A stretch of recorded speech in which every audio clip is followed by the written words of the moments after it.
was limited a little bit more. Did you like the switch of having Hartenstein on Chet? My thing is on Wemby, right? On Wemby, I'm sorry. My thing is why did it take for you to go down one game? And it makes me think and realize the power of Wemby. Dagnall adjusted before the series even started. You have three of the most elite bigs. Every one of your bigs, from Isaiah Hartenstein to Chet Holmgren to even Jalen Williams. But you started the series in game one already throwing out a different type of game plan instead of trusting that your bigs can get it done. You know what they did last night? They touched them up. Every single time, it wasn't no free runs. It was someone in his chest. It was an elbow in his chest. It was a hand touching. They was always arm's length away from Wemby. And you could tell at times he was frustrated. And also, I saw the pride kick in, the one-on-one defense. It wasn't just catch, blow by, go snatch the screws out the rim. No, Wemby had to he was taking some tough shots, turnarounds, running floaters out of the post. Like, those are the things you want to see. I thought Isaiah Hartenstein and Jalen Williams off the bench. He brought some tenacity. I'm just waiting on Chet Holmgren. But Perk, you may not get him. I'm gonna go back to something. It was old school. I thought I was watching like 90s basketball. I was waiting for Perk to come out in an OKC uniform last night because of the way they jostled Wemby on virtually every possession, which is the way they're going to have to play him. By the way, Perk, I still think they may have to go back to those wings. They're going to have to do everything. They're going to have to change it up. But it is not going to be officiated the same way. Hartenstein is not going to get away with that kind of physicality. He will have 5 fouls in the first quarter in San Antonio. We know how the officiating swings with that series traveling from OKC to San Antonio. So, yes, Hartenstein did what he needed to do last night.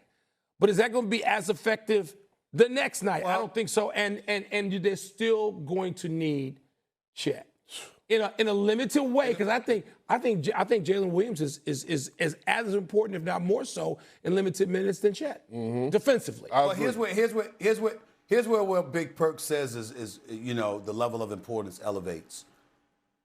Chet Holmgren is not capable of being in harassment to Victor Wembanyama on the defensive side of the ball. Because as skinny as Wembanyama is, at least he's got some damn definition. I mean, you look at Chet Holmgren and you literally, it's intriguing to wonder whether or not he's done a push-up. I mean, there's just nothing there. There's just nothing there. You understand what I'm saying? Physically speaking. And so, yes, he can block shots and coming over from the weak side and providing help while somebody else is guarding him. Yeah, that he's capable of it in that regard. But I'm talking about Chet Holmgren being the guy to body up Wemby and to cause the kind of disruption that we saw caused to him last night. I don't see Chet Holmgren being able to do that, which to me makes Jalen Williams even more important. Where Chet is going to be a problem for Wemby is if you preoccupy Wemby by making sure you're a force offensively, which speaks to what you're talking about, Big Perk, in terms of Chet Holmgren, showing up. Because sometimes a potent offense serves as a formidable form of defense, because when you preoccupy people with what you're going to do to them, it might derail what they're trying to do to you to some degree. That, to me, is Chet Holmgren's best shot at having an impact, not on bodying up Wemby. That's going to have to be Hartenstein and Jalen Williams. Well, listen, let me say this. It's not just him bodying up Wemby. This is personal. This beef between Wemby and Chet goes all the way back to their high school days. I've been saying it for the last 4 or 5 days, and I'm going to continue to say it. Hey, Chet Holmgren, if you watching, Wemby hates you. He hates you.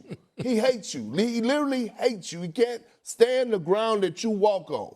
He hates you. I need you to bring that same type of energy. I need you to bring that same type of tenacity. The world knows it. At some point, you got to put your feet in the ground and say, I want some of this smoke. I want some of this smoke. I get it. You got other bigs to lean on. But this is personal. And let's not act like Chet don't know that it's personal, because we could go back about 2 to 3 years and go check his X account, because he had a couple things to say, after him and Wemby battles, and we expected early when we saw these two tangle up early in their NBA careers that this was somewhat of a rivalry. Now it's been a bit of separation, but at the end of the day, Stephen A., Chet Holmgren is 7'1", 7'2". It got to come from here, dog. So Chet, but I'm just saying you got to play to your strengths. You got to play to your strengths. Like listen, bro. If I'm competing against Big Perk, you know what I'm saying? I'm on the outside. I'm not trying to come down here. I know better. You understand what I'm saying? I mean, it's just a reality. Certain realities have to kick in. There's certain things that, like I said, they're literally. I mean, you got to. It's a legitimate question looking at him to wonder whether or not. And I'm not. Chet Holmgren can play. He's a champion. I'm not disrespecting him. I'm just talking about the look of his physique. It literally looks like the man has never done a push-up. Literally. You got to figure out a way. Wire is strong. Figure out a different way. I like that. Wire is strong. Wire is strong. Brian Windhorst joins us this morning, and injuries starting to mount up in this series for the Spurs. You got De'Aaron Fox with the ankle injury, Dylan Harper with the leg injury, then Jalen Williams on the other side with the lingering hamstring. A.J. Mitchell went down late in the fourth quarter. Wendy, what team are you expecting to have a tougher time overcoming these injuries in this series? Yeah, San Antonio now is going to be very much paying attention to the MRI machine, because I think Dylan Harper is headed for one today. And what that says is vital to them, because De'Aaron Fox is dealing with a high ankle sprain. And as they're so unpredictable in recovery, and without Dylan Harper, the ball handling becomes so tough against a team like Oklahoma City that is such a hard team to handle the ball against. Stephon Castle is playing well. He's managing relatively well. And he's got 20 turnovers in these two games, 27 points off turnovers for Oklahoma City last night. And not only that, but obviously there's going to be Oklahoma City guys potentially in MRI machines today with Jalen Williams, and then you got to see what's going on with AJ Mitchell. And so I just feel like that's unfortunately the most important thing going into Game 3. Yeah, look, deep in the postseason, injuries are just a thing, something that we're going to be talking about up until June. Now, just yesterday, Wendy, you told me you didn't think the Thunder would do much adjusting on their defense on Wemby. Game 2, he was held to 21 points. So they did something different. How did OKC switch things up defensively on Wembanyama? I was wrong. They went away from the wings on him defense and went with a much more traditional big on big, specifically Isaiah Hartenstein. I would argue this is one of the best games he's played in the Thunder uniform. This was a full-on wrestling match. You can see what's going on there, and the referees let them play, which is advantage Thunder. And it made a huge difference. You see what Victor was able to do game over game inside the paint. And I'm going to tell you, some of those baskets in there were some of his incredible putbacks. He had difficulty generating clean shots in there. I think he, look, he's in Game 2, 5 baskets in the paint.